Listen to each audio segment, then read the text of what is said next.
நாங்க வந்து கருப்பு எம்ஜிஆரை பத்தி ஒரு வெள்ளை எம்ஜிஆர் கிட்ட நான் கேட்கிறோம். மக்கள் அவரை எப்படி கொண்டாடுறாங்க? ஏன் இப்படி கொண்டாடுறாங்க? பச்சையான மனுஷன், உண்மையான ஒரு நபர்னு சொல்வேனே. கபடம் எதுவுமே இல்லாத ஒரு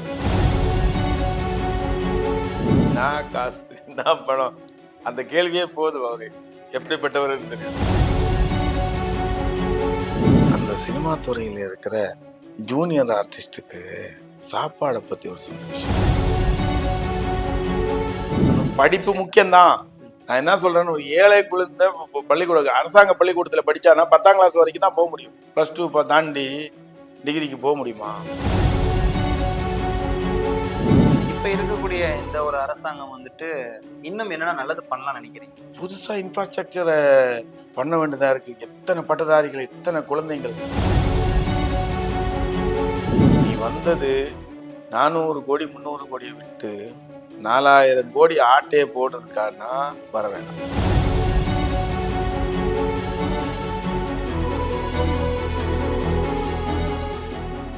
ஆக்சுவலா நிறைய பேர் வந்து நம்ம எம்ஜிஆர் அவருடைய வேடங்களை பயன்படுத்தி மேடைகள்ல பணம் சம்பாரிச்ச எத்தனை பேர் நம்ம பார்த்திருப்போம். ஆனால் எம்ஜிஆர் அவர்களை போல மக்களுக்கு உதவி செய்யக்கூடிய ஒரு விஷயமா வந்து இவர் பண்ணிட்டு இருக்காரு.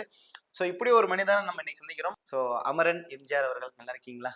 நலமா இருக்கேன். நீங்க நலமா இருக்கீங்களா? நலமா இருக்குங்க. இப்ப நான் முக்கியமா நம்ம கருப்பு எம்ஜிஆர் அவரை பத்தி நான் கேட்டே ஆகணும். அவரையும் நீங்க பார்த்திருப்பீங்க. அவரு கூடயும் நீங்க வந்து ஏதோ ஒரு விதங்கள்ல நேர்ல சந்திக்கிறதுக்கான வாய்ப்பும் இருந்திருக்கும். அவரை பத்தின ஒரு மக்களுடைய கண்ணோட்டம் எப்படி இருக்கு? நாங்க வந்து கருப்பு எம்ஜிஆரை பத்தி ஒரு வெள்ளை எம்ஜிஆர் கிட்ட நான் கேட்கிறோம். மக்கள் அவரை எப்படி கொண்டாடுறாங்க? ஏன் இப்படி கொண்டாடுறாங்க? அவர் 2-3 வார்த்தை, அவரு என்ன சொல்றது, பச்சையான மனுஷன் சொல்வேனே. பச்சையான மனுஷன், உண்மையான ஒரு நபர்னு சொல்வேனே. அந்த கபடம் எதுவுமே இல்லாத ஒரு மனிதன். மேடெல்லாம் பேசும்போது அப்படியே பக்காவா அவர் பேசுவா. ஏதோ மோடிபிகேஷன்ல பண்ண தெரியாது அவருக்கு. சினிமாவில் அது வேற, அது டைரக்டர் சொல்ற டைலாக்ஸ். ஆனா நேச்சுரலா ஒரு மேடையில பேசும்போது பார்த்துருப்பேன். நான் காசு நான் பணம், அந்த கேள்வியே போதும். அவரு எப்படிப்பட்டவர் தெரியுது. ஆனா இன்னொரு விஷயம், சினிமா துறையில நான் ஒரு நடிகர் தான். நான் நிறைய படத்துல நடிச்சிருக்காரு. ஆனா அந்த சினிமா துறையில இருக்கிற ஜூனியர் ஆர்டிஸ்டுக்கு சாப்பாடை பத்தி ஒரு சொன்ன விஷயம். நீங்களும் பார்த்துருப்போம், எல்லாருமே பார்த்துருப்போம். கண்டிப்பா. அதில் அது எல்லாராலையும் முடியாது. அந்த மாதிரி பெரிய ஸ்டார் யாராவது பேசியிருக்கா? இன்னைக்கு வரைக்கும் யாராவது பேசியிருக்கா அந்த பேர்த்தை? அவருக்கு அடுத்த ஒரு சில நடிகர்கள் வந்து சொல்லியிருக்காங்களே தவிர, அதை முதல்ல வந்து கொண்டது சின்ன அது கருப்பு எம்ஜிஆர் அவர் தான். எல்லாருக்குமே பேசுறதுக்கு ஒரு பயம். ஏதோ ஒரு, ஏன்டா இப்படி பிரிச்சு பாக்குற? என்ன இப்போ என்னது, மட்டன் கறி நான் சாப்பிட்டேன்னா நீங்க சாப்பிட்டானா என்ன, அந்த குழம்புல என்ன இருக்கு? எந்த பிரச்சனையும் வரப்போறது இல்லை. 10 ரூபாய் ஏற போகுது. அதுல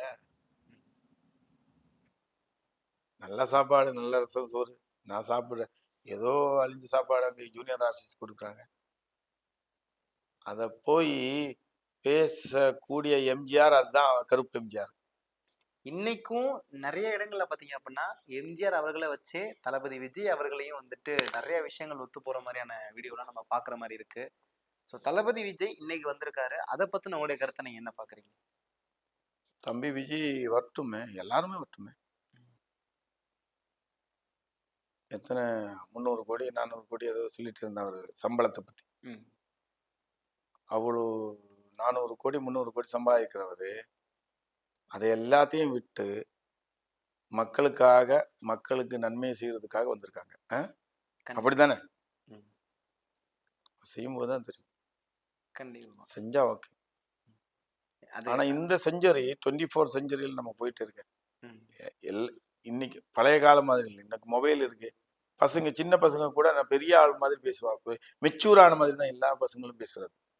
அந்த பேச்சு கேட்டாலே நமக்கு தெரியுது அவங்க மெச்சூர் ஆயிட்ட. இல்லைன்னா அவங்க முதல்ல எல்லாம் பசங்க ஏதாவது பெரியவங்க பேசுறது கேட்டுதான் கத்துக்குவா.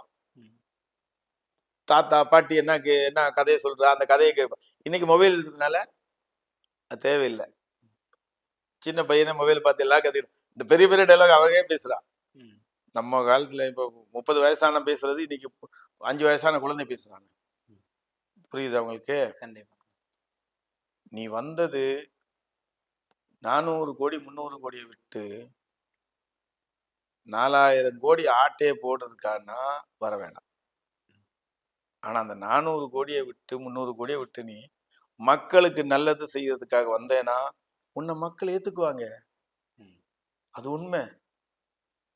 தவறு நடந்துருச்சு. இல்ல இன்னைக்கு கட்சி வரைக்கும் கொடிய ஏசி ரூம்ல காமிச்சான். சரி அங்க விடு. அரிசி மூட்டை ஏசி ரூம்ல ஏசி ஹால்ல வச்சு அரிசி மூட்டை கொடுக்குறான். அந்த பாட்டி எங்கேயோ பார்த்துட்டு போயிருக்கு. நான் அந்த காணொலி பார்த்தேன். இங்க பாத்தியா? பாட்டி எங்கேயோ பாக்குறா, எங்கேயோ கை கும்பிடுறான். யாரு கொடுக்கறதுன்னே அவருக்கே தெரியல அந்த பாட்டிக்கு. வாங்க வந்த பாட்டி, நீங்க பார்த்திருக்கியா அந்த வீடியோ? பார்த்தேன், அந்த வீடியோ பார்த்தேன். அந்த பாட்டி எங்கேயோ பாக்குறான். யார் விஜயனே அவருக்கு தெரியல. டேய், இதுவும் நாடகமா? அதெல்லாம் பண்ணாத, நல்லது செய் மக்களுக்கு. இப்ப இருக்கக்கூடிய விஷயங்கள்லாம் பாத்தீங்கன்னா ஓரளவுக்கு படிப்பு தான் முக்கியம் அப்படின்ற மாதிரியான படிப்பு முக்கியம்தான். நான் என்ன சொல்றேன்னு, ஒரு ஏழை குழந்தை பள்ளிக்கூடம் அரசாங்க பள்ளிக்கூடத்துல படிச்சானா 10ஆம் கிளாஸ் வரைக்கும் தான் போக முடியும். +2 தாண்டி டிகிரிக்கு போக முடியுமா? அவன் கனவு தான். நீ MBBS எடுக்க முடியுமா? கோடி தான். என்ன அரசாங்க பள்ளிக்கூடத்துல எல்லாருக்குமே முடியுமா? எல்லாருக்குமே சீட் கிடைக்குதா? நீட்டு பிரச்சனை நடந்துருச்சு தெரியும்னு. என்ன இது? நம்ம ஊர்ல என்ன நடக்குதுன்னா, எல்லாமே அரசாங்கத்தால செய்ய முடியும். ஒருவேளை எம்ஜிஆர் அவர்கள் இப்ப நான் கர்நாடகையில சொல்லிட்டு இருந்தேன். கர்நாடகையில வர்றேன். அங்க பெண்மணிகளுக்கு இலவசமா பயணத்தை ஃப்ரீயா பண்ணிட்டாங்க. இலவசமா கொடுத்துட்டீங்க. 10 கிலோ அரிசி கொடுத்தாங்க. பட்டதாரிகளுக்கு 2000, ஏதோ வீட்டுல இருக்கிற பெண்மணிகளுக்கு 2000, என்னென்ன கொடுத்தாங்க. அவங்க 70 வருஷமா கொடுக்காதவங்க எதுக்காக கொடுத்த? அந்த நாற்காலிக்காக தானே, அந்த அதிகாரத்துக்காக தானே. மோடி வந்துருச்சு இல்ல, தோத்து போயிடுவா. அப்ப அவரால் செய்ய முடியுதா? அது எப்படி? அப்ப அரசாங்கத்தால செய்ய முடியாத விஷயம்ன்றது கிடையாது. எல்லாமே செய்ய முடியும். நீ படிச்சிருக்கா, உனக்கு வேலை வாங்கி தர முடியும். உருவாக்க மாட்ட. அதான் முதல்ல சொன்னேன். பெண்மணிகளுக்கு இலவசமா பயணத்தை இலவசமா கொடுத்த. ஏழையை ஒழிக்க முடியுமா? ஏழையை ஒழிக்கிறதுக்காக திட்டத்தை கொண்டு வாங்க. இப்ப இருக்கக்கூடிய இந்த ஒரு அரசாங்கம் வந்துட்டு இன்னும் என்னென்ன நல்லது பண்ணலாம் நினைக்கிறீங்க? புதுசா இன்ஃப்ராஸ்ட்ரக்சரை பண்ண வேண்டியதா இருக்கு. எத்தனை பட்டதாரிகள், எத்தனை குழந்தைகள் படிச்ச, என்ன சொல்றது,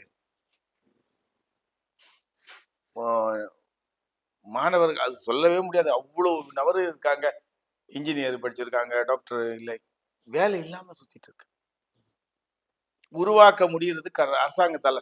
என்னால முடியாது, நான் தனி மனிதன், என்னால முடியாது. இன்னொரு கோடீஸ்வரனாலே முடியாது. அரசாங்கத்தால எல்லாமே உருவாக்க முடியும். ஆனா இந்த பொலிட்டிக்ஸ் விளையாட்டு இல்லையா, அப்படியே கொண்டு போவாங்க. நீ இவ்வளவுதான் படிக்கணும், நீ இந்த பட்டம் தான் எடுக்கணும், நீ பெருசா படிச்சானா நாளைக்கு நான் அரசியல் இருக்க முடியாது. நம்ம நார்த் இந்தியால நடந்துட்டு இருக்கு தெரியுமா? பெருசா படிச்சா இங்க அரசியல் இருக்க முடியாதுன்னா அது முழுமையான விளக்கமா சொல்லுங்க. தம்பி, நீ விவரம் தெரிஞ்சவனா இருந்தானா நீ கேள்வி கேட்பேன் நாளைக்கு. அரசியல் உனக்கு இலவசமா கல்வியை தர அரசாங்கத்தால முடியும். நான் சொல்றேன், ஏன் முடியாது? முடியும். டாக்ஸ் கட்டலையா? நீ ரோட்ல நடந்து போறதுக்கு டாக்ஸ் கட்டுற, காசு தானே இது. இந்தியாவில் பிறந்த எல்லா நபரும் டாக்ஸ் கட்டி தான் இருக்கு.